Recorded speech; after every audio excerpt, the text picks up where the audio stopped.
आज मैं आपको लेकर जा रहा हूँ अफ़गानिस्तान के शाही दस्तरख़्वान पर काबली पुलाव के लिए। तो ये वो डिश है जो कभी बादशाहों की पसंदीदा थी और आज पख्तूनों की हर दावत की जान है। लंबे चावल इसके अंदर होते हैं और बहुत ही नरम और मुलायम गोश्त होता है और इसके ऊपर जो गाजरों का तड़का लगता है ना, यकीन करें वो इस रेसिपी की जान है। और इंशाल्लाह आज कोशिश करूँगा कि आपके साथ रियल काबली पुलाव की अथेंटिक रेसिपी शेयर करूँ, जिसको आप जब भी अपने दावत के मेन्यू के अंदर रखें तो आपको मज़ा आ जाए। तो चले मिलके बनाते हैं। बिस्मिल्लाहिर्रहमानिर्रहीम। सबसे पहले हमें चाहिए होगा कुकिंग ऑयल। वैसे काबली पुलाव जो हमारे पख्तून भाई बनाते हैं वो घी के साथ बनाते हैं, मगर मैं तेल का इस्तेमाल कर रहा हूँ। बाकी आपकी मर्ज़ी है, आप इसके अंदर घी का इस्तेमाल भी कर सकते हैं। तो 3 आपने लेनी है मीडियम साइज़ की प्याज। 1 किलो चावल की ये रेसिपी है, ठीक है। इसके अंदर गोश्त की जो क्वांटिटी होती है वो थोड़ी सी ज़्यादा जाती है, वो मैं आगे चल के आपको बता दूंगा। तो सबसे पहले आपने प्याज को ब्राउन कर लेना है। जब प्याज इस कंडीशन में आ जाएगी उसके बाद इसके अंदर ना आपने 1.5 kg गोश्त ऐड कर देना है। तो मैं अपनी तकरीबन हर वीडियो में आपको ये बताता हूँ कि पुलाव जब भी बनाएं इसके अंदर ऐसे गोश्त का इस्तेमाल किया करें जो नरम होता है।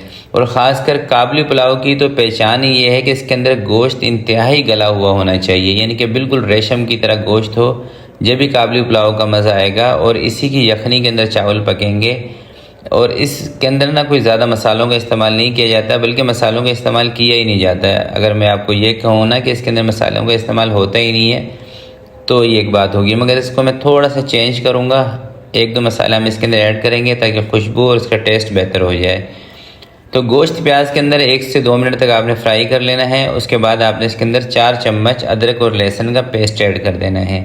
4 चम्मच अदरक और लहसुन का पेस्ट इसके अंदर मैं इसलिए ऐड कर रहा हूँ, वैसे तो आमतौर पे 2 से 3 चम्मच इसमें डाला जाता है, क्योंकि इसके अंदर गोश्त की जो क्वांटिटी है ना वो ज़्यादा है। तकरीबन 1.5 किलो गोश्त है, 1 किलो चावल है, इसलिए 4 चम्मच आपने इसमें अदरक लहसुन का पेस्ट ऐड कर देना है। अब आपने अच्छे तरीके से इसको फ्राई कर लेना है ताकि प्याज थोड़ी सी नरम हो जाए और गोश्त अच्छी तरह से फ्राई हो जाए, थोड़ा सा सुर्ख हो जाए। बस इतना गोश्त फ्राई कर लें। उसके बाद इसके अंदर 1-2 चीज़ें ऐड करेंगे, वो मैं आपको बताऊंगा। अच्छा देखिए, वैसे तो काबली पुलाव के अंदर ना सिर्फ नमक का इस्तेमाल किया जाता है और थोड़ा सा सूखा धनिया, मगर मैं इसके अंदर धनिया कुटा हुआ थोड़ा सा ज़्यादा इस्तेमाल कर रहा हूँ और एक इजाफी चीज़ इसके अंदर इस्तेमाल करूँगा, ज़ीरा, ठीक है। तो 2 से 2.5 चम्मच आपने सूखा हुआ धनिया इसमें ऐड कर देना है दरदरा सा, और 2.5 चम्मच आपने इसके अंदर नमक के ऐड कर देने हैं अगर आप 1 किलो की यानी कि काबली पुलाव बना रहे हैं। और आधा चम्मच आपने साबुत ज़ीरा इसके अंदर ऐड कर देना है। अच्छे तरीके से आपने दोबारा से इसको भूनना स्टार्ट करना है। असल इसका जो टेस्ट होता है ना वो यही होता है कि प्याज को गोश्त के साथ अच्छे तरीके से आप फ्राई कर लें। अदरक लहसुन और गोश्त के साथ प्याज को अच्छे तरीके से फ्राई करें, बेहतर टेस्ट आपको यहीं से निकल के आएगा, जो रियल टेस्ट एक होता है काबली पुलाव का। बस इसके अंदर मसाले आपको लाइट मिलेंगे, बिल्कुल लाइट से मसाले। और आप अगर मैं ये कहूँगा ना कि गोश्त को चावलों के साथ पकाया जाता है तो ये गलत नहीं होगा, क्योंकि इसके अंदर गोश्त और चावल इन दोनों चीज़ों का असल फ्लेवर आपको मिलेगा।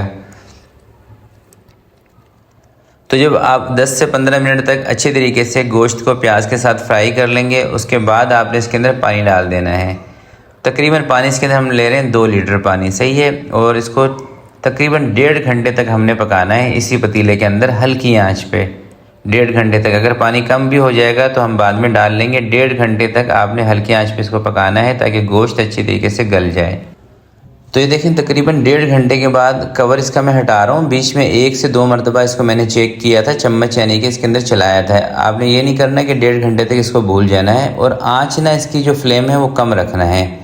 जब भी आप कुर्बानी के गोश्त की कोई भी इस तरह की चीज़ बना रहे हो और अगर आपको गोश्त गलाने में मसला आ रहा हो तो इसके अंदर एक ही टिप होती है कुकर के अलावा, कि आप कवर लगा के रखें, हल्की आंच पर रखें, स्टीम इसके अंदर बनने दें ताकि गोश्त गल जाए, ठीक है। तो गोश्त हमारा गल गया है बेहतरीन। मैं आपको आखिर में दिखाऊंगा। 1 चम्मच आपने इसके अंदर ना चावल डालने से पहले शुगर ऐड कर देनी है।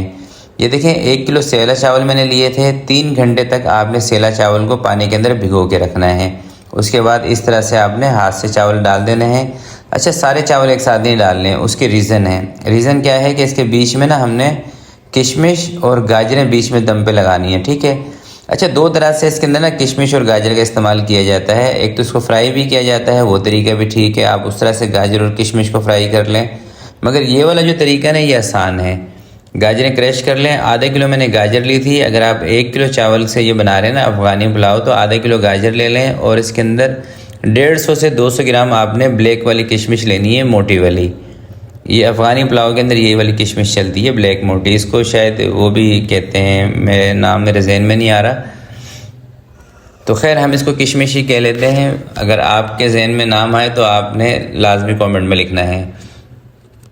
गाजर लगा दी, किशमिश लगा दी, अब चावल इसके ऊपर डाल देते हैं, बाकी के जो बचे हुए ना। अच्छा, आप ये कहेंगे कि शेफ़ हम इस तरह से चावल इसके ऊपर लगा देंगे तो पानी का अंदाज़ हम कैसे करेंगे कि पानी कितना होना चाहिए? वो भी अभी मैं आपको बता भी देता हूँ, दिखा भी देता हूँ कि इस तरह से चावल लगाने के बाद आपने पानी कितना इसके अंदर रखना है, ठीक है। वैसे भी कोई भी पुलाव अगर आप बना रहे हो, ख़ासकर सेला चावल की, तो इसके ऊपर पानी ना आप आधा इंच रखेंगे, ठीक है। चावलों से आधा इंच पानी होना चाहिए, बस, ज़्यादा पानी नहीं।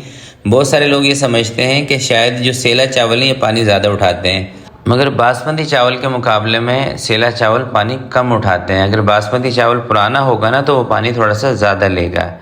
तो खैर चावल सारे इसके ऊपर मैंने लगा दिए हैं। इसके बाद आपने इसके ऊपर पानी इतना डालना है कि यानी कि आधा इंच पानी ऊपर होना चाहिए चावलों से, बस।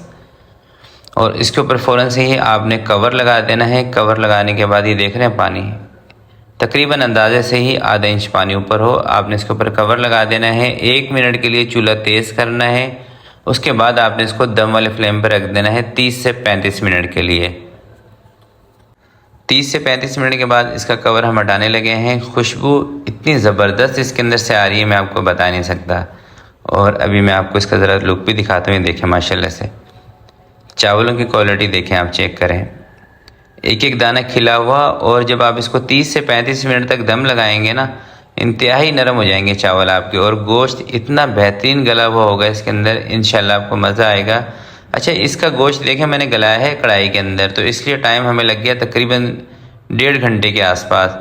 तो अगर आप यही काम जल्दी में करना चाहते हैं तो इसका गोश्त आप कुकर के अंदर भी गला सकते हैं, यानी कि पूरा प्रोसेस कुकर में करके, और कुकर के अंदर तकरीबन आपने 35 मिनट इसको देने हैं, 30 से 35 मिनट, ताकि गोश्त अच्छा खासा गल जाए। और इसकी जो बोटियां हैं ना, उसका साइज़ आपने बड़ा रखना है, तकरीबन 120 ग्राम की एक बोटी होनी चाहिए।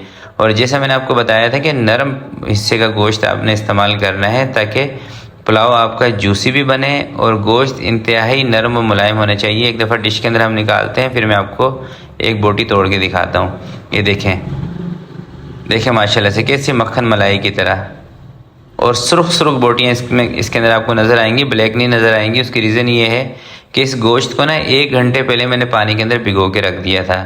तो अगर आप पुलाव बनाते हैं, आपके साथ ये प्रॉब्लम आती है कि पुलाव बनाते वक्त, चाहे कोई सी भी आप पुलाव बना रहे हो, आपका गोश्त काला पड़ जाता है, तो आप ये किया करें कि 1 घंटे पहले गोश्त को पानी के अंदर भिगो के रख दिया करें, उसके बाद पुलाव बना लिया करें।